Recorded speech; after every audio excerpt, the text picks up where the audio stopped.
Hello, my dear students of ninth class. In our previous class, we were discussing about how much big atoms are or how much small atoms are.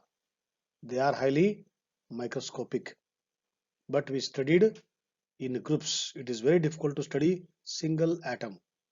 So what we used to do? We used to do studying atoms in a group or studying molecules in a group. 2 gram of sodium atom, sodium metal, or 10 ml of oxygen gas. Like that, we used to take samples, then we used to compare the result after our observation. Then we used to come to the conclusions from the laws of chemical combinations.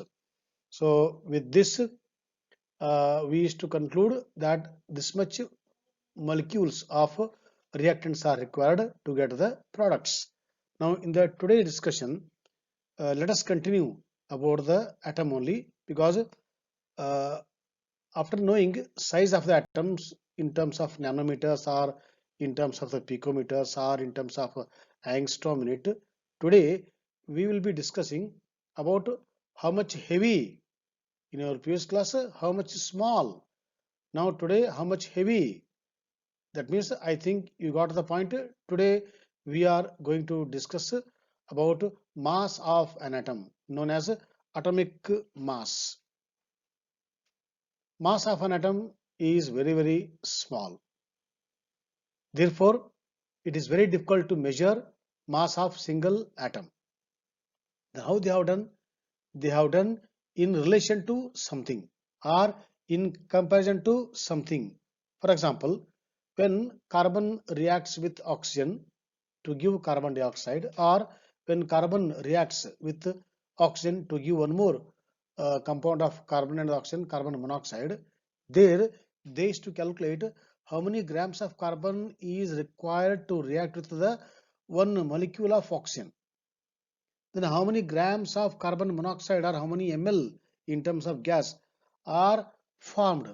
So all these stoichiometric calculations, measurements, so then they is to conclude that atomic mass of 1 gram what you have taken contains these many molecules. Okay, so all these, they, those methods were called as a trial and error. But today we have highly sophisticated instruments like a spectrometer or the spectroscopy, where we are measuring so accurately atomic mass.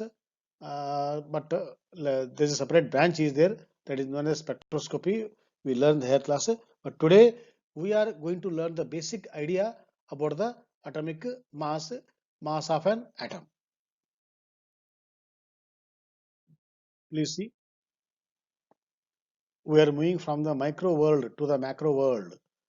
Micro world we measure in terms of what? Small units. Whereas macro world is measured in grams, where we touch, where we feel it. Okay, so whereas micro world, where it is made up of atoms and the molecules and the ions, they are measured in very small units. In which unit we measure atoms and the molecules? There is no special unit. Unit used to measure mass of an atom is called as what? Atomic mass unit, AMU.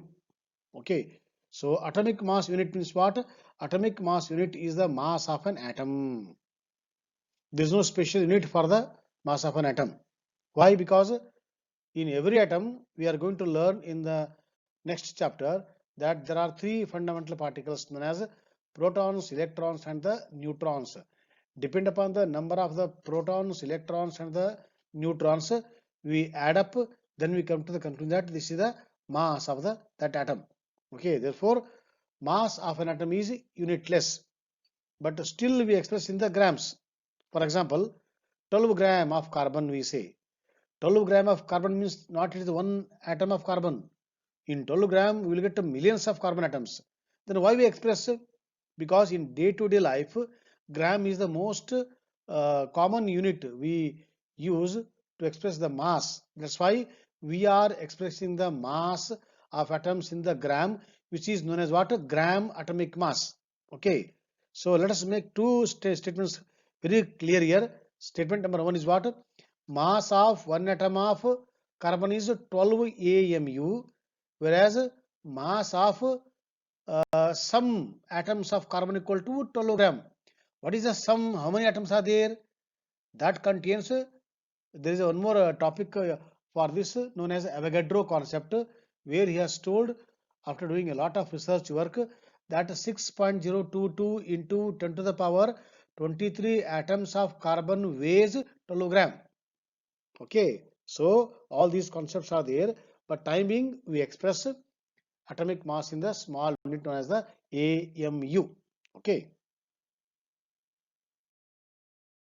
please see here. Here it is a imaginary balance. Okay, so on one pan he has taken sulfur atom, and on the other pan he has taken 32 hydrogen atoms. Why he has taken 32 hydrogen atoms? Because to conclude that mass of one sulfur is equal to 32 times the mass of hydrogen atoms. That means sulfur is very much heavier than the hydrogen atom. Okay, so just to compare, hydrogen is the smallest, lightest, and the first element on the modern periodic table with only one electron and the one proton. Therefore, its mass is taken as 1 AMU. Okay, now mass of the other atoms are compared in relation to the mass of hydrogen atom. For example, if I want to say the mass of carbon, so what I should say, mass of carbon equal to 12 times the mass of hydrogen. So hydrogen is taken as a reference scale, reference unit, or the reference element. But after some days, because hydrogen is not available on the earth, it is available only on the stars. Slowly we shifted the reference from hydrogen to the oxygen. Then after oxygen, again oxygen is the most reactive, and it is present in the atmosphere also, second most important element on the in air. But still it was discarded, because if you compare the availability or the abundance of carbon to oxygen, carbon is more available in the form of compounds, either in the free state or in the combined state it is available. Therefore, now today, as of now, a reference atom for the atomic mass is what? Carbon. Okay, so in the carbon we have 6 protons and the 6 neutrons. If you add these two, the mass equal to what? 12 AMU. So mass of one carbon atom is equal to 12 AMU, and mass of the other atoms are expressed in relation to the mass of the carbon atom. Okay, so mass of carbon is taken as what? Standard reference to express the masses of the other atoms. For this purpose, he has taken on the one pan sulfur and on the other pan hydrogen atoms. Okay, right. Now you see, this is called what? Relative atomic mass in relation to something. I told you in the previous slide discussion. So carbon 12 is taken as the standard scale. So in relation to the carbon, we express the mass of the other atoms.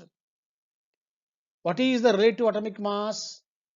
Masses of atoms are expressed relative to the mass of carbon 12 atom. That is known as what? RAM, relative atomic mass. Why is there a need for the scale? Because atoms are too small to be weighed directly, and it is inconvenient to express masses of atoms in terms of kilogram. Therefore, we have taken carbon as the reference scale. So what does it imply? Okay, so one atom of carbon weighs 12 AMU. What is the 1/12? 1/12 the mass of carbon? It is equal to 1. Mass of one carbon equal to 12 AMU. What is the 1/12 the mass of carbon equal to 1? So that means now today atomic mass of the other atoms are told in terms of what? 1/12 the mass of carbon atom, means what? 1 only. Okay, so 1/12 the mass of carbon equal to 1 AMU. That means mass of the oxygen atom equal to what? It is 1/12 the mass of the carbon atom into 16. So it is nothing but 16 to 1 equal to 16 only, no? Like that. So this is all old method they use, but today I told already, using the X-ray diffraction or highly powerful electron microscope or spectroscope, we measure the atomic mass very much accurately. Once again, this is the relative atomic mass he has told about the definition. Now you can compare atomic mass unit and atomic mass. Okay, so these three are the comparison. Kindly go through, already explained. So in the next class we go for the some other area about the molecules. Okay, till then, bye and have a nice time. Thank you very much.